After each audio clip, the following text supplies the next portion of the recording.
Encore une fois, je me tiens, porte fermée. Encore une fois, à tes pieds.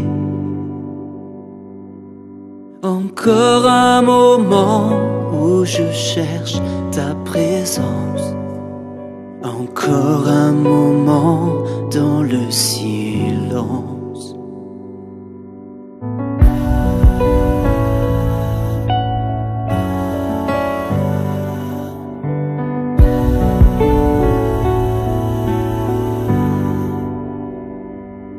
Ce lieu où j'ai versé des larmes quand je doutais, ce lieu où mon cœur te parlait,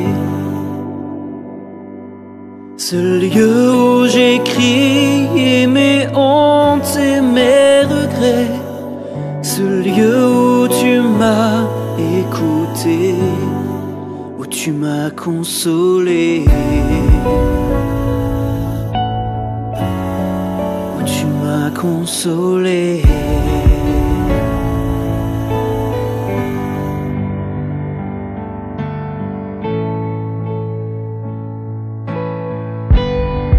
Oui, je sais que tu m'entends quand mon âme est fatiguée. Oui, je sais, tu me comprends. Mes peines, tu les as portées. Avec patience, tu m'apprends qu'avec toi, je peux marcher. Et combien sont importants ces temps dans le lieu secret.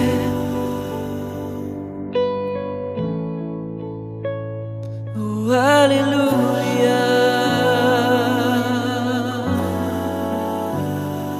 alléluia.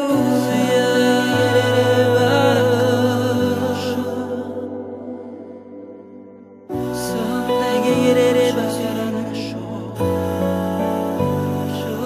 alléluia.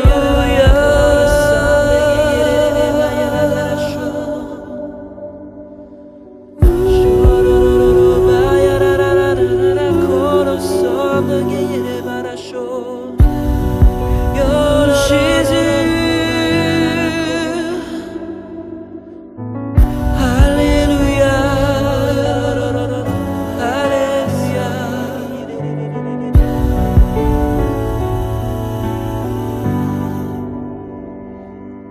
Encore aujourd'hui, je reviens, porte fermée. Encore avec toi à côté. Encore un silence pour t'entendre me parler. Encore un moment d'intimité pour pouvoir t'écouter. Pour pouvoir t'écouter.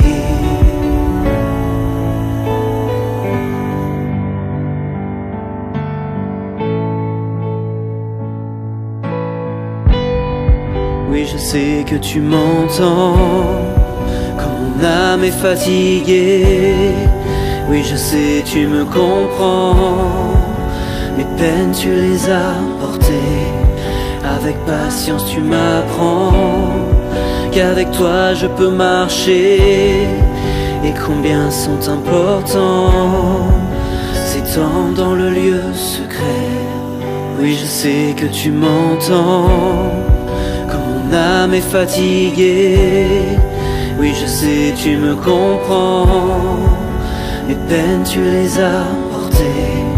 Avec patience, tu m'apprends qu'avec toi, je peux marcher. Et combien sont importants ces temps dans le lieu secret.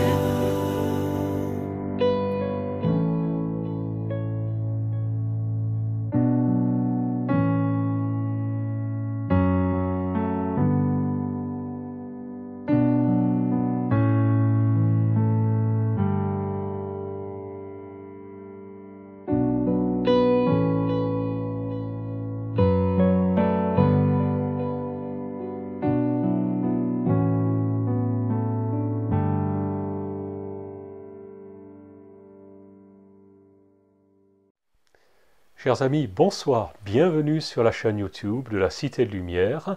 Je rappelle que vous êtes en direct sur une émission qui vous est proposée par le Centre évangélique Voironnais, basé à Voiron, 46 rue du Faubourg Sermorant, et auquel vous pouvez nous rejoindre.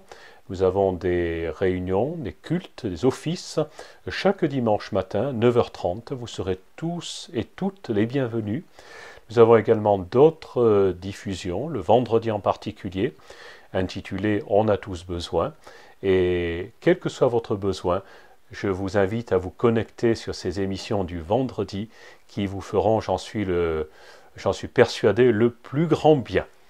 Je vous propose ce soir de continuer ce que nous avions, pour certains, si vous êtes un habitué de notre site, eh bien vous pourrez vous retrouver dans la continuité de ce que nous avons commencé d'étudier, la façon dont Jésus a enseigné à ses apôtres, à ses disciples, à prier. Et c'est vrai que nous avons l'habitude de dire « enseigne-nous à prier », c'est le Notre Père, et un point c'est tout. Mais lorsque je lis l'Évangile, je m'aperçois que ce n'est pas le cas. Et beaucoup d'autres éléments nous sont donnés pour nous amener à la prière. Et à prier d'une façon qui soit non pas une ritournelle, comme on a été habitué pendant notre enfance, ou alors un poème, la façon de déclamer qui sera la plus adaptée. Ce n'est pas cela qui compte. Mais je vous invite pour commencer à faire la lecture d'un court verset qui se trouve dans l'Évangile selon saint Luc, chapitre 5, verset 16. Et nous allons voir tout simplement, pour nous mettre un peu en condition, un peu dans le bain, comment Jésus gérait ces temps de prière. Il venait de se produire deux événements assez remarquables. L'un que tout chrétien connaît, et même ceux qui ne le connaissent pas l'évoquent régulièrement. Il s'agit d'un événement qui s'appelait la pêche miraculeuse. Qui n'a jamais entendu parler de cela? Je pense que dans nos pays judéo-chrétiens, eh bien, nous savons tout simplement qu'il s'agissait d'une première mise en condition par rapport aux disciples que Jésus était en train d'appeler. Et cet événement vient de se produire. Jésus a continué sa route vers une ville voisine et a rencontré là un homme qui était lépreux, qui l'a guéri, et qui ensuite a pu aller faire constater sa guérison. Et il nous est dit qu'au verset 15 de ce chapitre 5, il est dit que la renommée de Jésus se répandait de plus en plus, et les foules nombreuses se rassemblaient pour l'entendre et pour être guéries de leur maladie. Qui n'aurait voulu profiter de cette situation, bien entendu. Mais lui, Jésus, se retirait dans les déserts et priait. Nous avons un autre aspect de la vie de Jésus. Jésus ne cherchait pas le sensationnel. Nous aurions pu dire à notre époque, ce n'était pas un influenceur, mais c'est quelqu'un qui savait gérer sa vie publique et sa vie privée. Il n'est pas apparu dans les Paris Match ou autres galas de l'époque. On pourrait dire que ça y ressemblait beaucoup puisque sa renommée se répandait, mais là n'était pas son propos. Là n'était pas son intention de vouloir faire savoir à tout un chacun qu'il se faisait des prodiges et même des miracles et des choses tout à fait hors du commun. Et ce récit nous rappelle très brièvement, mais lui se retirait dans les déserts et il priait. C'était plutôt une mise à l'écart pour sa prière. Une mise à l'écart, nous allons voir qu'il y avait de l'efficacité. Et je voudrais vous amener un peu dans l'intimité d'un homme de Dieu qui nous a quittés il y a quelques années, pas très longtemps, je pense que ça ne fait guère plus qu'une année, et qui était un homme, un Coréen du sud de la Corée, et qui était à la tête, le mot n'est pas bien choisi, je n'aime pas donner ce terme, après tout la tête ce n'est pas un homme mais c'est bien Dieu et Christ, Et cet homme était responsable d'une immense église que le Seigneur Jésus lui avait demandé de bâtir, non seulement physiquement, mais également spirituellement. Une église, ce que nous appelons parfois une méga church, en termes britanniques ou américains. Je n'aime pas trop non plus ce langage, mais nous pouvons un petit peu céder à cette tradition.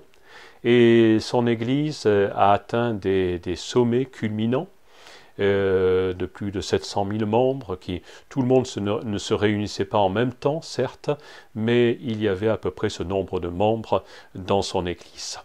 Et j'ai été fortement impacté par la description de la vie de prière de cet homme. Et ce qui m'a marqué,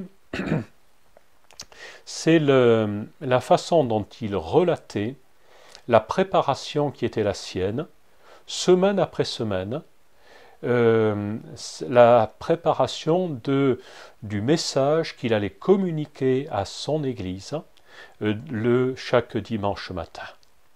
Non seulement à son Église, mais également à nombre d'églises dans le monde, puisque ce message était relayé sur de nombreuses chaînes de télévision, que ce soit en Corée, mais également aux États-Unis, dans d'autres pays. Et bien sûr que cet homme avait une responsabilité, c'est celle qu'il estimait, d'apporter un message qui soit adapté, qui soit inspiré, qu'il reçoive, je dirais, directement des lieux célestes. Et sa vie de prière était la suivante par rapport à ce sujet de prière, qui était d'obtenir un message qu'il puisse communiquer avec toute la détermination qui était nécessaire. Eh bien, il avait une certaine façon d'aborder la chose.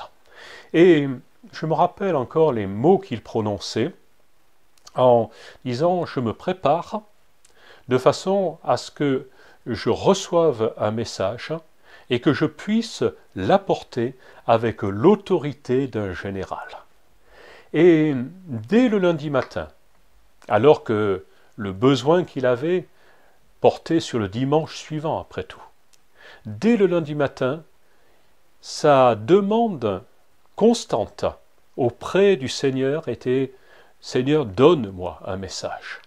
J'ai besoin d'un message de ta part pour pouvoir le communiquer à mon assemblée. » Et arrivé le samedi soir, et je me souviens encore de la façon dont il procédait, et le samedi soir, son occupation était de se retrouver dans ce qui avait été édifié comme ce que l'on a appelé une montagne de prière. C'était un terrain qui avait été aménagé spécialement à l'effet de la prière et qui comportait un certain nombre de cellules qui étaient plutôt des grottes un petit peu aménagées. Et bien sûr que nos amis orientaux ont plus l'habitude que nous, peuple de l'Occident, de rentrer dans ces phases de méditation, d'introspection, et bien sûr que ce bien-aimé serviteur de Dieu avait adopté cette attitude, l'avait maintenue dans sa vie de prière, et avait pour lui-même sa cellule de prière qui lui était réservée, et dans laquelle il se retrouvait semaine après semaine, besoin après besoin également, pour se trouver face à face avec son Dieu. Ces cellules de prière n'étaient pas le super confort. Il était quasiment impossible de s'y tenir debout, même tout à fait impossible. La seule position qui était convenable, je dirais, était quasiment de se trouver à genoux. Et ce serviteur de Dieu passait un temps long, important, de cette dernière nuit avant le dimanche, pour venir encore devant son Dieu et lui dire « Donne-moi ce message. Je me tiens devant toi parce que j'ai besoin de le recevoir. » Et bien sûr que cette attitude peut nous surprendre, nous qui sommes certainement des cartésiens, et qui, lorsque nous avons eu une idée, et que nous l'avons mise en forme avec un plan bien établi, avons tendance à croire que tout est acté. Mais là, ce n'était pas le cas. Et cet homme avait l'habitude, la bonne habitude, de se tenir ainsi devant son Dieu.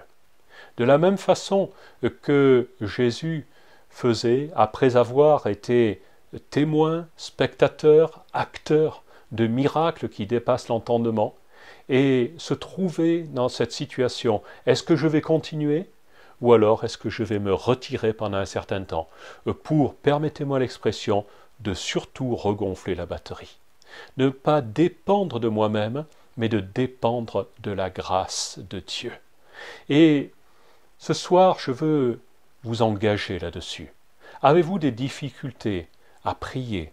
Avez-vous des difficultés à vous approcher de Dieu? Eh bien, prenez du temps. Attendez que les choses viennent, qu'elles viennent avec intensité, que vous trouviez enfin la bonne direction par rapport au besoin qui est le vôtre. Votre besoin n'est certainement pas de trouver un message d'orateur pour vous adresser à une foule qui, dans l'auditorium principal de cette église, devait représenter à peu près 30 000 personnes. Ce n'est pas cela que Dieu demande, mais peut-être avez-vous un besoin particulier. Et ce besoin, il est nécessaire que vous trouviez une réponse. Vous ne l'avez pas encore trouvée, mais vous la cherchez. Vous la cherchez avec intensité et vous avez besoin de trouver cette réponse. L'attitude de ce serviteur de Dieu n'a jamais varié d'un iota par rapport à la recherche de la face de Dieu. Et j'ai le témoignage d'une amie qui a eu le privilège, je dirais, je ne vais pas appeler ça un privilège, d'assister, il n'y a pas si longtemps que ça, à l'un de ces cultes qui se déroulait à Séoul, donc la capitale de la Corée du Sud, et cette amie qui a été enthousiasmée en disant ce jour-là, ce serviteur de Dieu, pendant les nombreux cultes qui émanaient, qui rythmaient le déroulé de cette journée du dimanche, eh bien j'ai eu le privilège d'assister à l'un de ces cultes. C'était le même serviteur de Dieu que j'avais entendu à peu près 40 ans auparavant. Il avait à ce moment-là à peu près 80 ans.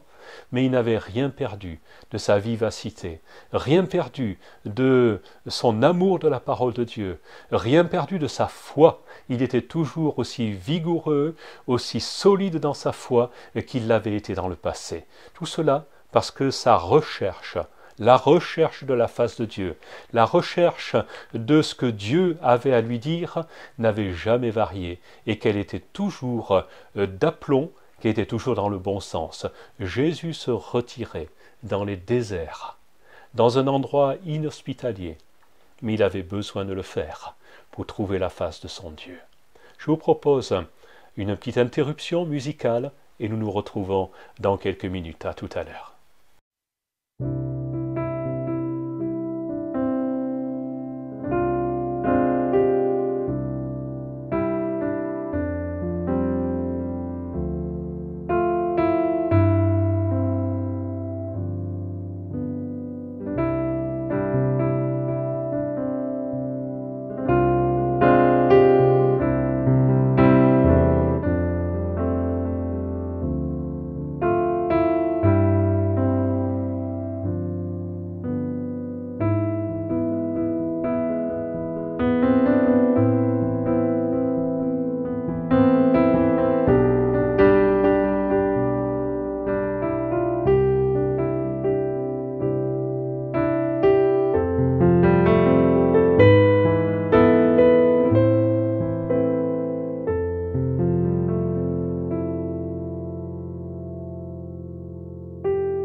Chers amis, rebonsoir. Je ne sais si la première partie de cette intervention vous ont donné l'envie de la grotte coréenne, mais que ce soit la grotte ou que ce soit votre chambre, que ce soit l'endroit peut-être le plus retiré de votre maison, votre jardin, je ne sais, votre garage, peu importe, l'endroit où vous êtes bien pour trouver votre Dieu sera l'endroit choisi par lui pour vous rencontrer. Je voudrais commencer cette deuxième petite session par une lecture de quelques versets, toujours dans l'évangile de Luc, chapitre 9, verset 28, 8 jours environ après, 8 jours environ s'écoulèrent avant qu'il eût dit ces paroles, que Jésus eût dit ces paroles, puis il prit avec lui Pierre, Jean et Jacques, et il monta sur la montagne pour prier.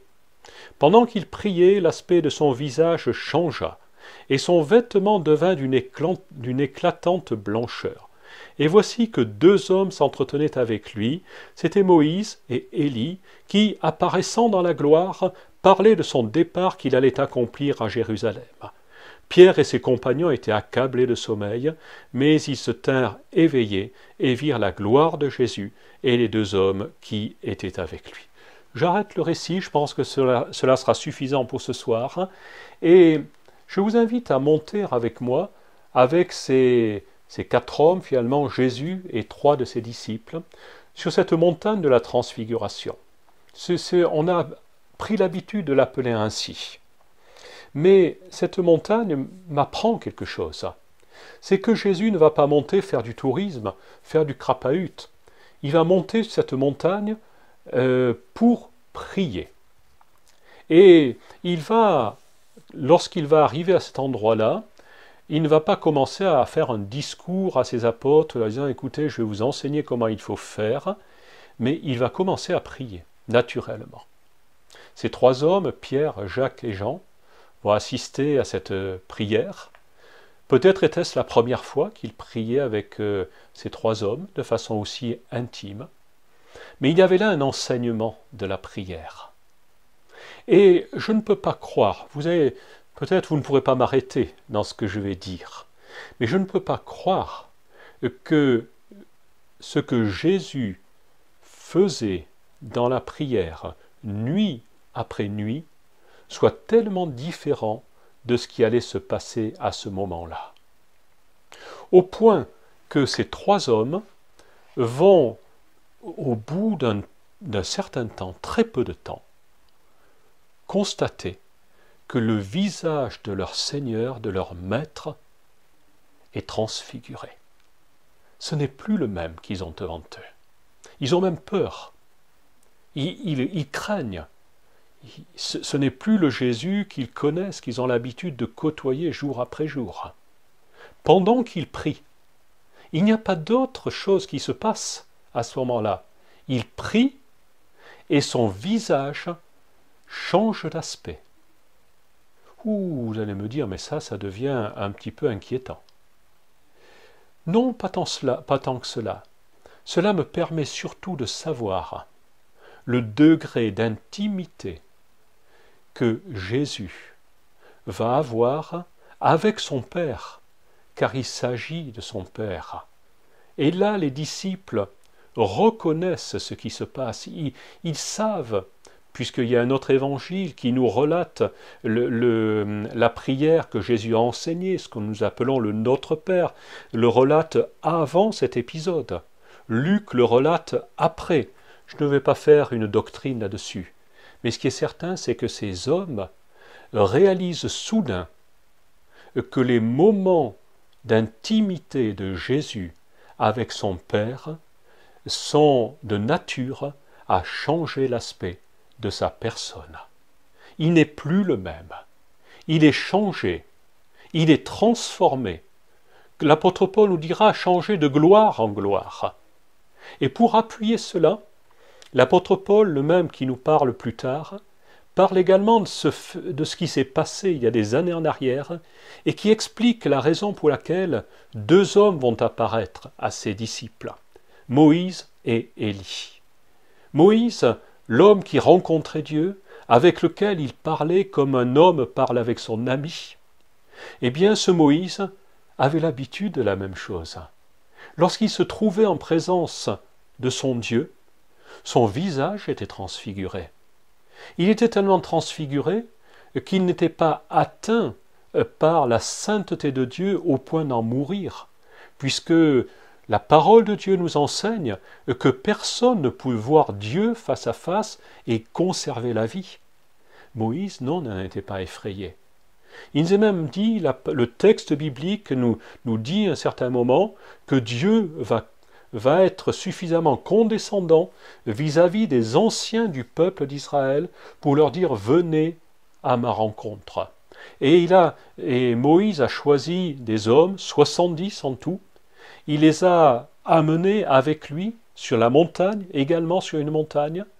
Et arrivé à cet endroit-là, il nous est dit dans le livre de l'Exode, le 2e livre de la Bible, que ces 70 personnes se sont trouvées face, excusez-moi, du Dieu d'Israël lui-même. Et ils se sont trouvés en sa présence. Dieu leur a parlé. Ils le virent, ils ont pu le décrire dans sa splendeur et dans sa gloire. Il y avait sous ses pieds un ouvrage de saphir transparent, etc. Je ne vais pas m'attarder là-dessus, vous pouvez le lire dans Exode chapitre 24. Mais ce qui est rajouté après me rassure profondément. Et il est dit simplement que, à ce moment-là, Dieu ne porta pas la main sur l'élite des enfants d'Israël. Il a eu pitié de ces hommes qui, quelque temps après, vont tomber dans le péché, vont tomber dans l'idolâtrie, vont se livrer, se laisser conduire dans un chemin qui était tout à fait erroné. Un veau d'or a été dressé et on s'est prosterné devant une idole, alors que quelques jours auparavant simplement, ces hommes venaient de voir le Dieu d'Israël lui-même dans sa splendeur et dans sa gloire. Et voyez-vous, ce moment-là, je ne suis pas étonné que le même Moïse apparaisse à ce moment-là à ses 3 disciples, se révèle à eux comme celui qui vient à la rencontre du nouveau Moïse, du nouvel envoyé de Dieu, le Fils de Dieu lui-même, et que quelque temps après, dans le même récit, nous aurions pu trouver ces paroles venant du Père céleste lui-même, « Celui-ci est mon Fils bien-aimé, en qui j'ai mis toute mon affection ». Et qu'est-ce que cela peut avoir à nous dire? Simplement que lorsque je me trouve dans la présence de Dieu, il m'est arrivé très souvent de l'expérimenter, d'arriver avec un fardeau sur le cœur, quelque chose qui est lourd, quelque chose que je ne peux pas porter tout seul, et de réaliser que soudain, ce fardeau qui était sur mes épaules a complètement disparu. C'est complètement évanoui et complètement parti. Et en même temps, je ne prétends pas du tout, ou alors il a fallu qu'il y ait des témoins, mais il n'y en a pas eu. Heureusement, ça m'empêche d'être orgueilleux. Cela aurait pu me faire penser tout à coup que même mon visage avait été changé, et que ce visage était devenu comme irradié par la gloire de Dieu. Et je voudrais vous donner un petit témoignage d'un serviteur de Dieu, qui, je crois que je vous ai déjà parlé de cet homme de Dieu, mais je voudrais vous donner un témoignage encore le concernant. Et alors que cet homme voyageait à travers le monde entier, à une époque où on avait l'habitude plutôt de voyager en bateau, lui avait déjà adopté la voie des airs et voyageait très très souvent en avion. Et Dieu lui avait donné une consigne. Tu vas aller à Amsterdam le jour de l'an et tu iras, tu te trouveras le 1er de l'an à Amsterdam et en gros, eh bien, j'ai là une rencontre à faire avec toi. Et cet homme rapporte la chose suivante. Et à Amsterdam, Dieu n'a rien voulu me dire. Et j'ai décidé de prendre le premier avion pour Londres. Voyez-vous, Dieu l'avait amené jusqu'à Amsterdam, et là, silence radio. Rien du tout, rien ne se produit. Donc il dit, écoute mon Dieu, je suis assez intime avec toi pour te dire que je ne vais pas rester toute ma vie ici, et si tu ne me dis rien, eh bien je reprendrai la voie des airs pour me rendre jusqu'à Londres. Et c'est là qu'il avait affaire. Mais le brouillard, un brouillard s'est abattu sur l'aérodrome et je n'ai pas pu partir. Un brouillard d'une telle intensité que tous les vols ont été bloqués ce jour-là. J'attendais dans la salle d'attente en priant silencieusement, durant des heures. Soudain, alors que j'étais assis à une table, j'ai vu un homme s'approcher et s'asseoir. Je n'y pris pas garde et je fermai les yeux. Cet homme, on ne va pas décrire qui c'était, mais un peu plus loin, un autre homme, à la peau noire, m'a demandé « Qu'avez-vous de particulier ?» Je vous observe depuis des heures, et j'ai pensé que vous avez certainement un secret. Dites-moi donc ce secret. Et cet homme, ce serviteur de Dieu, dit alors, j'ai alors rendu témoignage. Le Seigneur m'avait fait venir spécialement d'Allemagne pour rendre témoignage à cet homme. Cet homme était issu du monde musulman. C'était un homme qui cherchait Dieu, qu'il avait cherché longuement, qu'il n'avait jamais trouvé. Et ce jour-là, eh bien, simplement par le fait qu'un homme était dans la prière, en train de s'adresser à son Dieu, silencieusement. Il n'était pas sur une haute montagne, il était dans un aérodrome où le brouillard était intense au point d'interdire tout décollage d'avion, et pendant ce temps, en face de lui, un homme l'observait et se disait, cet homme, il a quelque chose à me dire. Il a quelque chose à me faire connaître. Il a quelque chose que je n'ai pas et dont j'ai besoin, et peut-être justement ce que je suis en train de chercher. Et alors, il a pu donner ce témoignage, il a communiqué le plus possible de sa foi, jusqu'au moment où le brouillard s'est levé. Le brouillard s'est levé, les vols ont pu redémarrer, et cet homme a disparu dans la foule. Mais ce qui est certain, c'est qu'il savait maintenant, il avait la réponse à ce qu'il était venu chercher jusqu'à Amsterdam, alors que lui va arriver, je crois, d'Afrique du Sud. Voyez-vous, je crois que Dieu a des grands plans au travers de la prière. Ce jour-là, je crois que c'est ce qu'il a voulu faire comprendre à ces hommes, Pierre, Jacques et Jean, qui étaient là, et qui avaient besoin de connaître qui était vraiment leur Seigneur. Non seulement quelqu'un qui se retirait dans l'obscurité toutes les nuits, mais quelqu'un qui montait sur la montagne et qui n'avait même pas besoin d'éclairer la lumière, parce que son Dieu était avec lui. Savez-vous ce que ce même Jésus a pu dire à ses parents, alors qu'il avait 12 ans, qu'il était resté dans la ville de Jérusalem, dans le temple du peuple d'Israël, et qu'il avait oublié de rentrer à la maison, et qu'il aurait dû rentrer à la maison théoriquement. Mais lorsque ses parents ont pu le retrouver, à ce moment-là, ils ont été étonnés. Ils disent « Mais que fais-tu ici? On te cherche partout. » Et sa réponse a été tout simplement de leur dire « Mais ne savez-vous pas qu'il faut que je m'occupe des affaires de mon Père ?» Ce soir, je vous laisse avec cette parole. Je vous invite peut-être à trouver votre montagne, à trouver votre point de chute, à trouver votre lieu secret. Et là, vous le rencontrerez. Peut-être votre visage changera, je ne sais, mais vous aurez une réelle rencontre avec votre Seigneur. Je vous laisse avec un chant, et ensuite nous aurons la fin de cette émission. Que Dieu vous bénisse ce soir.